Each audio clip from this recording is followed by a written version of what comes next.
Welcome to the After Show, everybody. Hope you're having yourself a great day. Let's continue the discussion. We are fresh off the air from Rural Radio 147 Sirius XM with RealAg Radio. Let's get to the After Show.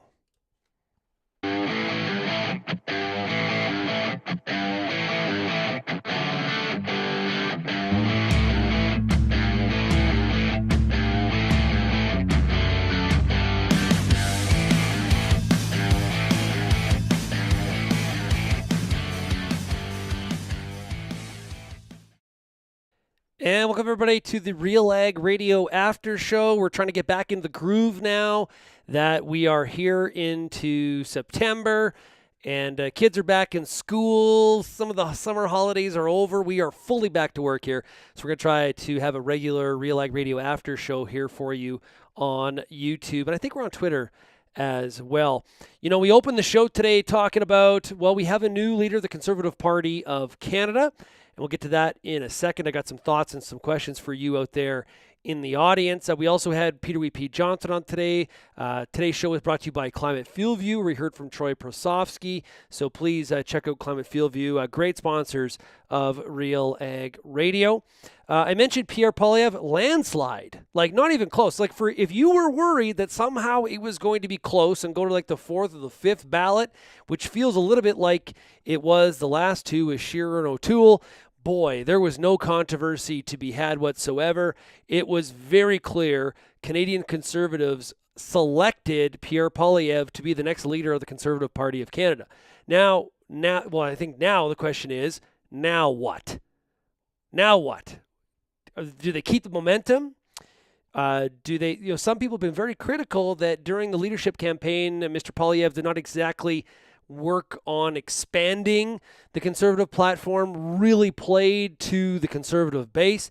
It clearly worked for him. So if you're being critical of that, you're kind of critical of the fact that he won so handedly, which some people thought, hey, this was easily going to be John Charest at the end of the day once people came to their senses, so to speak. Those are words that were used. Those aren't mine. But we've seen with his two predecessors, Scheer and O'Toole, that what hurt them, not with Canadians in general, but with people inside the party, is one, clearly they couldn't beat Mr. Trudeau, Prime Minister Trudeau, in a general election. But the other thing is that they maybe started to do some things and had some different thoughts than they did when they were leader than they did when they were campaigning to be the leader. And that was really, in the case of O'Toole, his downfall. He really made himself out to be a bit of a social conservative, really trying to appeal to some of the base in parts of the country during the leadership vote against Peter MacKay. But then when it came to the general election, he really fell flat on his face because people felt he moved a little bit too far to the center. What does Poilievre do? I kind of vote that he doesn't really change. I think it is full steam ahead. He feels the momentum. He feels the support. And there's a very, very good piece that's on cbc.ca. Kelvin Hepner just shared it with me, talking about does this move the Liberal Party now closer to the center to try to fight that battle for some of those Canadians in the center? And one of the things I jumped to right away is, what does that mean for the Liberal NDP alliance? There's some very, very interesting days ahead here, I think, for politics in Canada as this turf battle really starts to develop. I was out on Saturday night at an event in Calgary for the CCMA awards gala, which was really, really fantastic. Boy, there is some fantastic country music talent from Canada across this country. Some great performances by some people like Brett Kissel and others. But there was a bit of a political discussion at the table about Alberta politics and, of course, Canadian politics. And it's interesting where people sit on Poilievre. I think that is that's really, it's very interesting. And I've kind of quit making assumptions how some people will sit and how some people, how they feel about it. One of the things we discussed at the table was, will Trudeau be the Liberal leader going into the next election? And it was like a 50-50 split around the table of what people kind of thought about. But I really sensed in talking to people at Saturday night at that event, but it's an Alberta event, so there's probably an Alberta view and skew to all this. I really get the sense that you're going to see people really, really on the Conservative side get behind Poilievre for this run at being Prime Minister, but do not count out Trudeau and the Liberals. They know how to win elections, and the Conservatives have to prove that they know how to do so. They're going to have to fight a little bit of a battle in the media, which Poilievre's got some convincing to do when it comes to some of the mainstream political media. Even people on the conservative slant, I think, have a hard time getting their head wrapped around why he is so attractive to so many conservatives at this point. I think some people don't give him the benefit of the doubt and sort of simplify some of his messages. They can't get over the fact that he was on that, they got the convoy image, and that's really what the root of his campaign is. But I think it's just kind of a little part of it. From an agricultural standpoint, we have a post up at RealAgriculture.com, and basically Kelvin Hepner wrote a great piece on who will be the next shadow ag minister. Sorry, I can't get the words out. And I think it possibly may be a bit of a foregone conclusion, so to speak, in the sense that I think it's John Barlow. Right away, he jumped very quickly, extremely quickly, on the Pierre Poilievre wagon. Remember, in the last leadership race, he was very much a supporter of Peter MacKay. So a little bit of a switch for John when it comes to the kind of leader for the Conservative Party that he was selecting. But right away, he jumped on Pierre's campaign, and I would expect he will be rewarded for that. As Kelvin talked about, there are some others, but what does he have here? Luc Berthold, who has previously served as a CPC ag critic, did not endorse any leadership candidate in his role as deputy leader. Ben Lobb, who currently sponsoring a private member's bill to exempt on-farm uses of fuel from the carbon tax, also did not announce an endorsement. But Dave Epp, Ted Falk, Richard Lethau also supported other candidates. I believe Larry Maguire also supported another candidate. So that's why we're going with the image there on the story of John Barlow as being the front runner to potentially be the shadow ag minister. The question will be, though, does John's staunch support maybe get him a different position in the shadow cabinet, something a little bit higher profile than ag minister? Once again, we will know, I would expect, very, very shortly on just that. If you have any thoughts on who you think should be the shadow ag minister, don't hesitate. Put it in the comment box or send me an email, shaney@realagriculture.com. The question we talked about today on RealAg Radio in the opening of the show was, we have the platform that the Conservatives ran on, or that the Poilievre campaign ran on in the leadership race. What would you really like to see from them as they now as they are the official opposition, and they were previous to this leadership race, but obviously there can be a bit of a new direction here. What are the areas in agriculture that you really, really want to see them tackle? What do you want them to push? Is it more research, more of an agronomic focus? Is it less, getting rid of some of the red tape, removing some of the regulatory burdens in agriculture? Is it maybe more of a trade focus? There's been a little bit more of a food security kind of mantra out of the federal government. Do the Conservatives really push on trying to build trade and exports, which would really probably appeal to many people on the western side of the country? These are all the options, and there's a whole lot more, but what would you really like to hear them and see them focus on as they go back to the House of Commons and we see the Barlows and the Poilievres of the world really trying to take the government to task, which, like I said, I think this is going to be a very, very interesting stretch politically here in Canada. The U.S. is always a bit of a shit show, a circus when it comes to political drama, but I think we are really set up here to be very, very interesting on not only how the Poilievre Conservatives try to appeal to a broader base of Canadians with their version of conservatism. But also, how does the Trudeau government respond to that? And do they make a big move here and try to double down on their alliance with the NDP? Or do they try to push more to the center and try to win some of those battles in the places like the suburbs, for example, is really where one of those playgrounds of political battles could really, really take place. Are you happy with Pierre Poilievre as leader of the Conservative Party?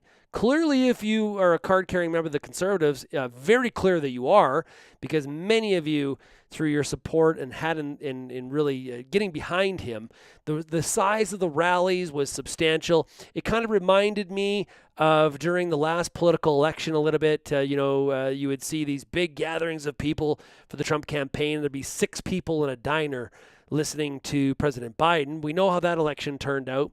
This one, the size of the crowds were, a very good indication of the way that people are going. There's something afoot here in terms of the magnetism.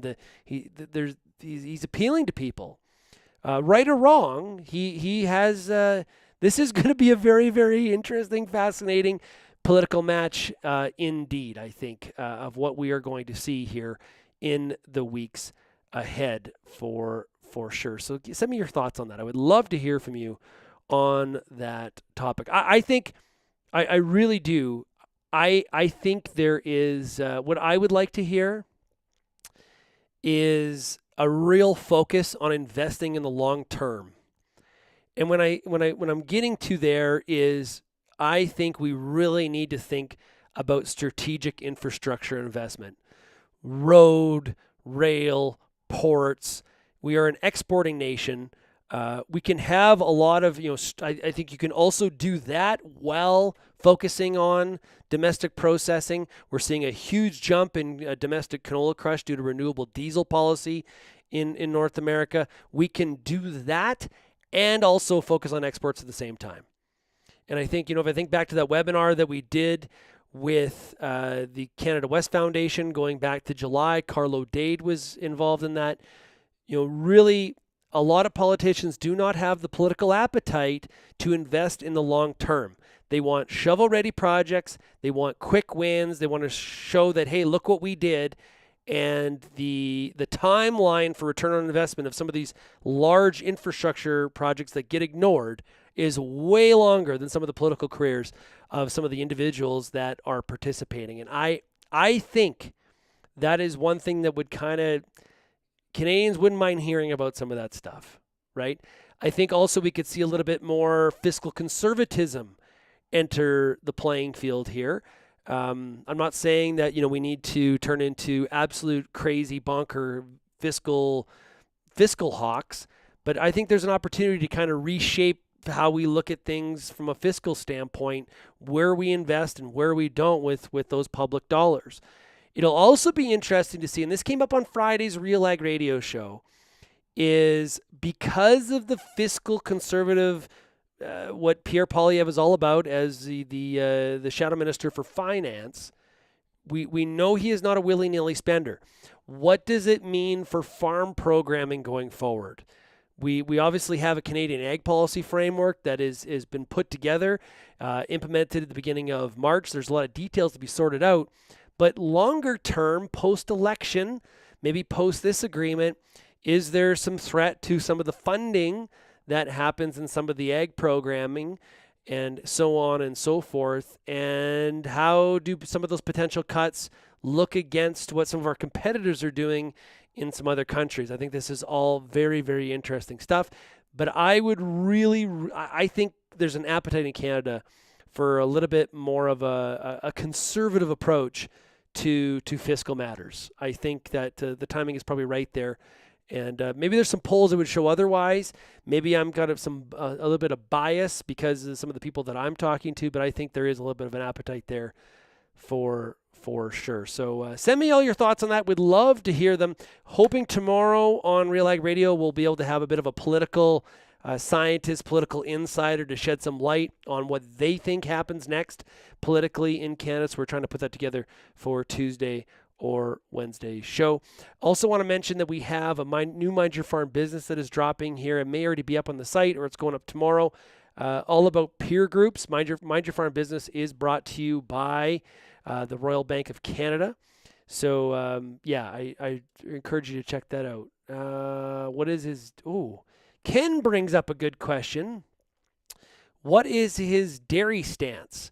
I believe that he is a supporter of supply management. Kelvin would maybe correct me on that, but I believe that he is a supporter of supply management. There was another gentleman that was in the race that was not. Of course, we know how some of the other parties feel about that, like the People's Party of Canada. But I believe that he is a supporter of supply management. But I will check on that. Good question, Ken. This is where Canadian politics gets really confusing. I know. Yes. You're going to ask why? And that's a question that we're trying to get Mr. Poilievre on the show to do a long sit-down interview to talk about some of his agricultural policy. And that's obviously one of the questions we will be for sure asking him.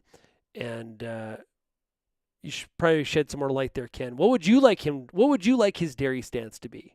Let me know. Put your thoughts there in the comments. By asking that question, I'm making some guesses on that, but you'll have to fill me in, Ken, on what you think his stance should be on policy regarding the dairy sector and supply management in general in the coming months, for sure. So send me your thoughts on that. That's always one that comes up, always, for sure.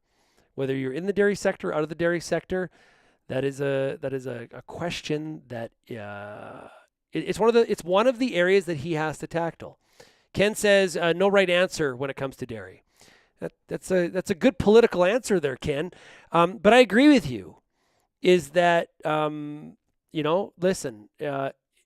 Ken says it's all messed up. This is one of the ditches you have to avoid when you're talking about policy in Canada, because can't afford to lose any votes in parts of Quebec and Ontario, and so is saying you are anti-supply management, is that gaining you votes in areas where you don't really have votes currently? Those are kind of things you got to sort of figure out what the political animals will definitely do as they try to steer through all of it. But Liberal Party, very staunch supporter of supply management in Canada, and I think we're going to learn a little bit more about Mr. Poilievre as time marches on here. And when I say that is, does he, from a party policy standpoint, are there nooks and crannies and things that maybe didn't come up in the leadership race that come up in when he's leader? I think time will tell on that. I don't think there's going to be any surprises at all. And basically what's going to happen, here's the playbook. Okay, what you're going to see is the same thing we've seen in the past. You're going to see the Conservatives be hyper-focused on Prime Minister Trudeau and campaigning against Trudeau, hoping that Canadians basically go with we're kind of tired of the Trudeau Liberals and it's time for somebody fresh. This is kind of what the Democrats did in 2020 in the U.S. It was sort of like, listen, you may not like Biden, but you don't want Trump. And so that Conservatives tend to get a little bit more focused on Trudeau than what their own policies are. I think that's something that needs to change. If I was ever allowed in the strategy room to provide them with suggestions, I would suggest that. And we're going to see the Liberals go to things like try to mislead Canadians that the Conservatives are all about social conservative issues and nothing else. Whether that's true or not, that's going to be the mantra. And it's going to be up to Poilievre and the Conservatives to overcome that. They shouldn't, if they don't know that playbook is coming, they have not been paying attention, and they deserve to lose. And I think on the Liberal side, there's probably a lot of questions now being asked as we enter this next election cycle, which still could be several years away. Who is best to lead us up against Poilievre and the Conservative Party?